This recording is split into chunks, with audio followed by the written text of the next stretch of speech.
Think about your home. If you make a mess in your room, you have to clean it up. In a way, Earth is our shared home, and our activities, the way we grow food, get energy, and make stuff, have created a bit of a mess. But humans are also really good at solving problems. We invent tools and technologies to fix things. The question is, are our solutions any good? Are we just trading one mess for another? That's what we're here to figure out. How to evaluate the tools we use to clean up our impact. This isn't just a science lesson. It's an engineering challenge. The standard HSESS 3.4 asks us to act like an engineer or a planner. It's not enough to just invent a solution, like a new water filter. We have to evaluate it. That means we ask the tough questions. How well does it work? What's the catch? Is it fair? Is it too expensive? And after we judge it, we have to refine it. That means make it better. It's a cycle of inventing, testing, and improving. When we say natural systems, we're talking about the planet's operating system. It's all the interconnected parts. You've heard of the four spheres: the land, water, air, and all living things. They are all constantly interacting, moving materials and energy around in cycles. Think of the water cycle. Water evaporates from the ocean, hydrosphere, forms clouds, atmosphere, rains on the land, geosphere, and is used by plants, biosphere. These systems are in a delicate, self-regulating balance. Our goal is to find solutions that don't disrupt that balance. For most of Earth's history, these systems were in balance. But in the last 150 years, human activities have started to tip the scales. It's not because humans are bad, it's just that there are a lot of us, and we are very good at what we do. Our farming methods can accidentally pollute rivers. Our power plants, which we need for our hospitals and schools, release CO2 that changes the climate. The products we buy and throw away create mountains of waste. These are the impacts we need to manage. Let's take a closer look at farming. To grow enough food, farmers often use fertilizers. But when it rains, that fertilizer, which is full of nitrogen and phosphorus, doesn't stay on the field. It washes into the nearest river or lake. To the algae in that water, this is like an all-you-can-eat buffet. They explode in a massive bloom that turns the water green. This algae blocks all the sunlight, and when it dies and decomposes, it sucks all the oxygen from the water, creating dead zones where fish and other aquatic life can't survive. Here's another big one: energy. Our entire modern world runs on electricity, but for the most part, we get that electricity by burning fossil fuels like coal and gas, just like a giant campfire. This process releases carbon dioxide, or CO2. That CO2 acts like a heat-trapping blanket in our atmosphere. A little is good, it keeps the planet warm. But we've been adding so much, so fast, that the blanket is getting too thick. It's trapping too much heat. And that's driving global climate change. So we have these big problems. Now, what's a technological solution? It's not just about computers and robots. A technology is any tool or process that humans design to meet a need. A high-tech solar panel that turns light into electricity is a technology. But so is a low-tech water filter made of sand and gravel. Even a green solution, like planting a buffer strip of trees and wetlands to naturally filter farm runoff, is a type of technology. It's biotechnology, using our understanding of a natural system to solve a problem. This is the most important part of our job.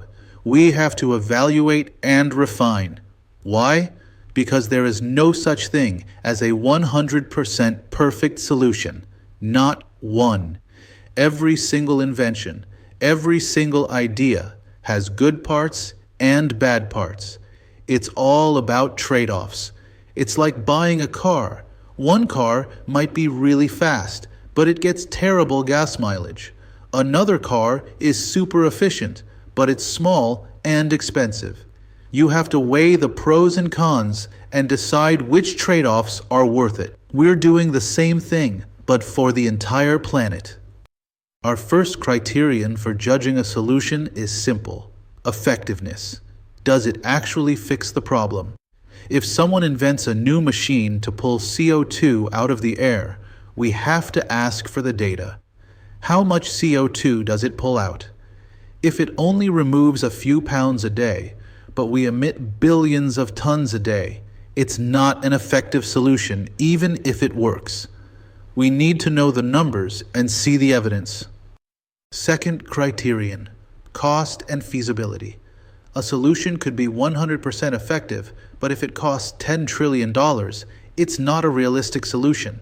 We have to think about the whole life cycle cost. How much to build it, how much to keep it running, and who can afford it.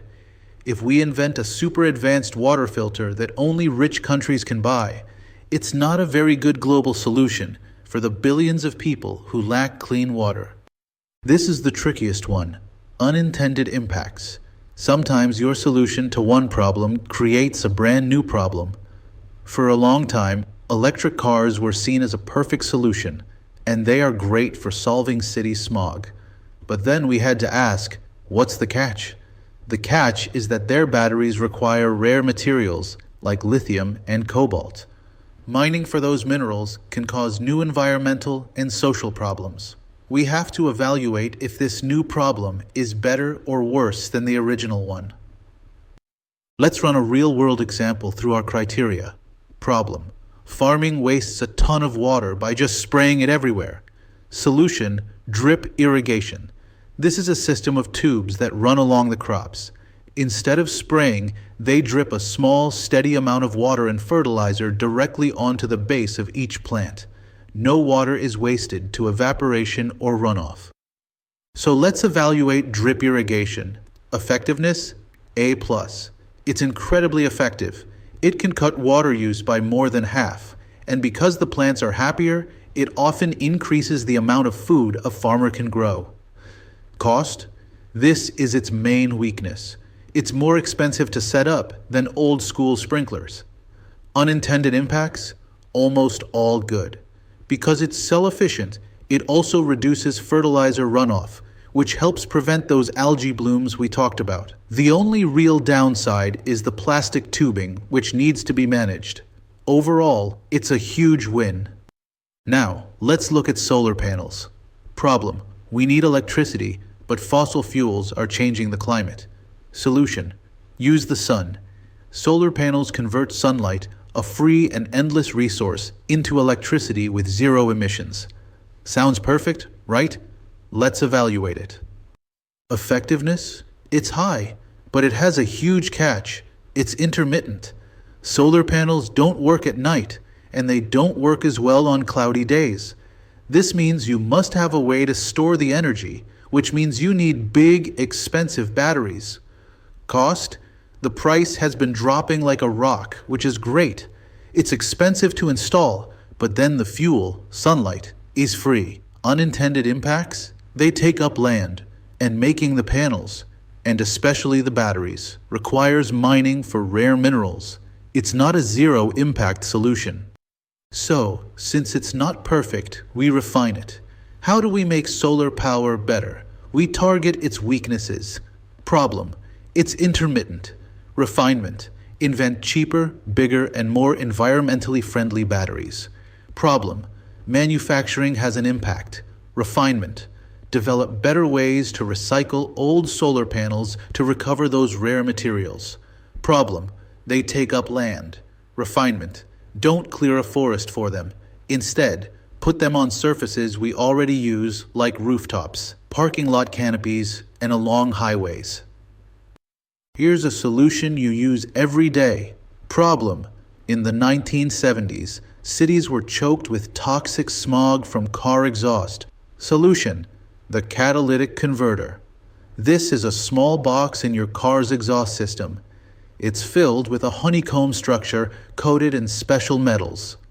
As the toxic gases from your engine pass through, These metals trigger a chemical reaction that converts them into harmless gases like nitrogen, water vapor, and CO2.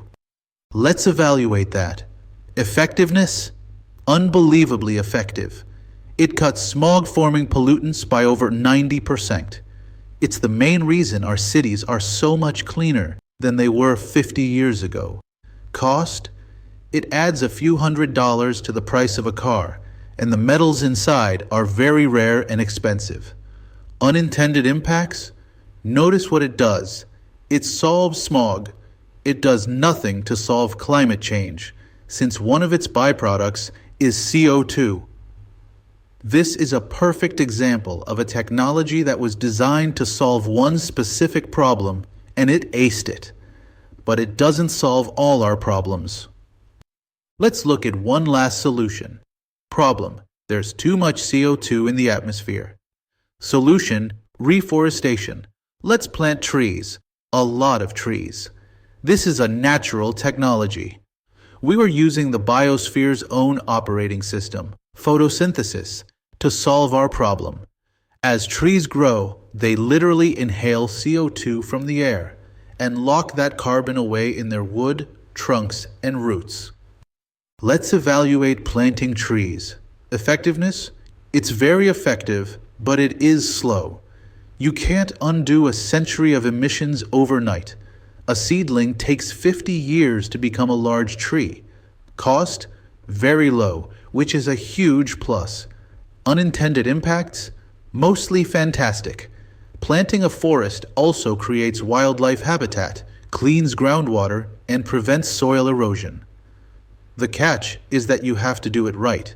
If you just plant a monoculture, miles and miles of only one kind of tree, it's not a healthy ecosystem and doesn't support biodiversity.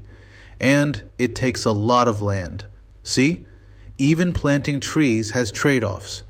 That's the engineer's mindset. No solution is perfect. It's all about weighing those trade-offs to find the best possible balance for our one shared planet.